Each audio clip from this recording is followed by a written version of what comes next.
Magandang araw po sa inyong lahat mga kamatyas! Tutok pa rin tayo dito sa pagsubaybay sa pandaigdigang malakasang ahedres, FIDE World Rapid and Blitz. Katatapos lang kahapon ng Rapid Section at alamin muna natin ang kaganapang nangyari sa Men's Division. Napili ko ang best game na ito sa Day 3, Round number 10 between World number 1 Magnus Carlsen at Super Grandmaster Vladimir Fedosiv na ngayon ay taga Slovenia na dating Russia. Sa end part ng video, papakita ko po sa inyo ang final standing. Ang ginawa ni Fedosiv, nag-D4, Knight F6 si Magnus, C4, E6, pinasok ang Nimzo Indian Battle, nag-Knight F3, classical lang. Kinapture, ayun, nilagyan kagad ni Magnus ng double pawn, D6, Queen C2, Queen E7, nag-A4. Yan, teka muna.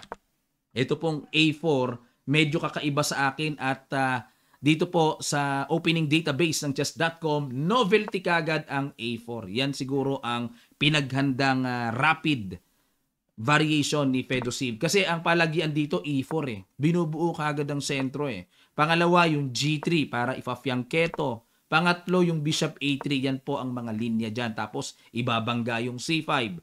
Pero dito, nag-A4. C5 kagad si Magnus. E4, E5. Ayun. At nag-D5, okay? Malakas nga ang space, ang sentro, pero ang problema ditong dadalhin talaga ng puti, yung double pawn. Nag-Knight BD7, H4, aba, may A4 na, may H4 pa, pero namarkahan ng bad move. Dito po mga kamatyas, dapat daw ang tira A5, ayun, kainin ang space sa queen side. Okay, yan ang gusto ni Stockfish, pero nag-H4, H6, Bishop E2, King D8. Ayun, na bad move din naman si Magnus. Ano kaya ang laman nito at bakit siya tumira dyan? Ayaw niyang mag-castling, baka mamaya, bombahin ng G4, G5, mga ganun mamaya. O, nakaramdam, ano? Kasi nagbabadya yung H4 eh. Nag-King D8 dito. Knight D2, King C7. Ah, yun pala gusto, no? Knight F1. Questionable move sa computer engine.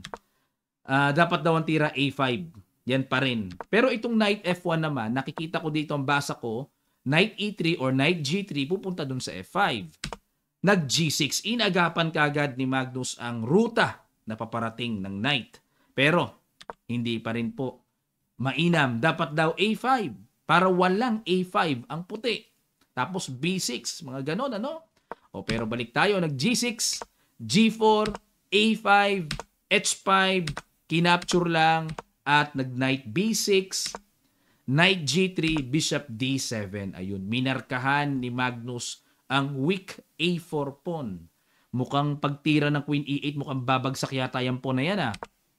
Queen B3, Knight E8. Bad move. Dapat daw Queen F8. Bakit naman kaya? Lalim naman. Saan dadaan yan?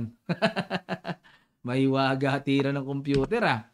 O, Knight E8, Bishop E3, Knight G7, nag-King D2, F5. Ayun, bumasag na. Yun pala ang purpose na naaninag ni Magnus. Ilagay ang Knight sa G7, then break F5. Kinapture lang, takes, at nag-Rook AB1. Bad move na naman. May atake naman. Mukhang maganda naman. Tagos ang pressure doon sa B7. Pero, dapat daw capture, takes, Rook HG1. Okay? Yan ang mga timplahan ng computer. Pinapakita ko rin sa inyo mga kamatyas para makumpara natin sa human eye view or perspective. Nag-Rook AB1, Rook A6 dinipensahan, inapture na, at nag-Rook B2. Simpleng iwas. Queen G7. Inagaw kagad ni Fedosiv ang G-file kasi nga naman, mag-Rook G1 yan. Di ba? Queen D1. Mukhang pipilitin yata yung Rook G1. Rook G8, ayaw ipaagaw ni Magnus. King C1, Queen H7, Rook A2, Knight D7. Saan naman pupunta yan? Saan iikot? O yung tore ilalagay sa B6 para maagaw naman yung B-file. Rook B2, inagapan kagad. Knight F6, bad move. Siguro gustong paikutin. Ilalagay sa E4, mga ganon. Pero dapat daw Queen G7. Talagang agap na agap, ayaw pa Rook G1-in. No? O, dito tayo. Knight F6. Rook G1. Ayun, yun nga lang. Masyadong maaga pa daw. Dapat daw Queen B3 atake sa B7, tapos magki-King B8 para depensado, and Bishop D1. Naku po, grabe, pang long game na positional approach. Rapid ito, mauubos talaga oras. Rook G1, inapture, good move, takes, and the Rook A8, good move para ilipat naman dyan sa kabila at dominahin ang king side. Nag F4. Ayan, kasi nga bishop pair, dapat ma-open, mabasag ang position gat maaari. Nag Rook G8, Queen H2, E4. Ayan, tama naman ang ginawa ni Magnus para mapanatiling close. Pag close kasi or semi-close, hindi masyadong magagamit ang bishop. Huwag buksan. Rook B1, Queen D7, ayun, no? Bishop D1, depensa, yun nga lang, evaluation bar, decisive na, pabor kay Magnus. Nag-Bishop G4, Bishop C2, Queen F5, ayun, bagsak naman ang H5. Napansin nyo yung mga bigay ni Magnus, no?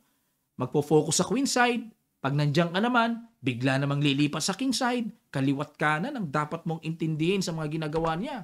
King B2, ayun, no, bagsak yung pawn. Rook E1, B6, wala na, tapos na ang topic dyan sa queen side, more on king side na. King B3, Rook G6, Queen H1, abang-abang na lang si Pedosib, Rook G3, Queen H4, tiniret ang tore pero bad move. Dapat daw Bishop to D2 para may capture sa E4. Tapos magbi-Bishop F3. Ayan. Okay, tingnan natin.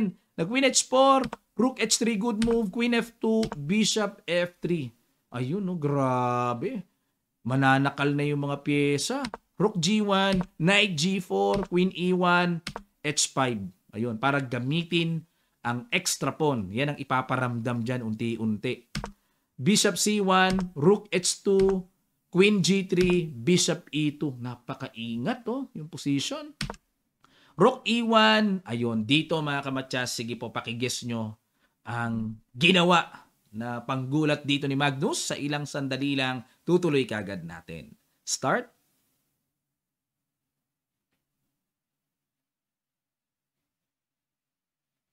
Maraming salamat po. Congrats sa mga nakakita.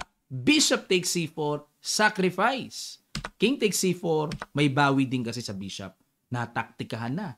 Time check, 1 minute and 9 seconds kay Fedosave. Lamang ng oras si Magnus.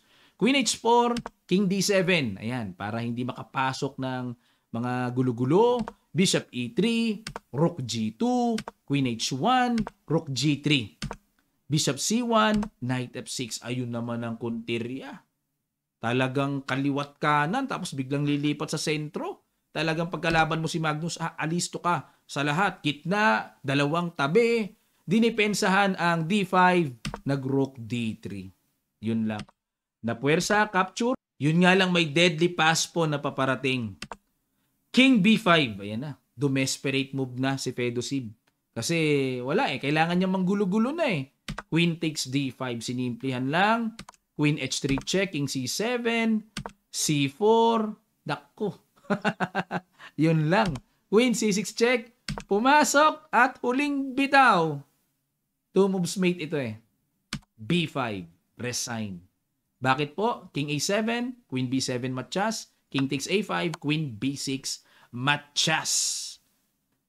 Grabacious ang lakas ni Magnus, kaliwat kanan, gitna, black pa yan matindi. At ito po ang kanilang final standing. Alamin natin. Nanalo ulit si Magnus. Back to back to back. Ilang beses na bang back to back si Magnus? World Rapid Champion. At $40,000 US. Sinimplihan lang ng pitik ang premyo. Pumangalawa pa rin naman si Fedosib sa score na 9.5.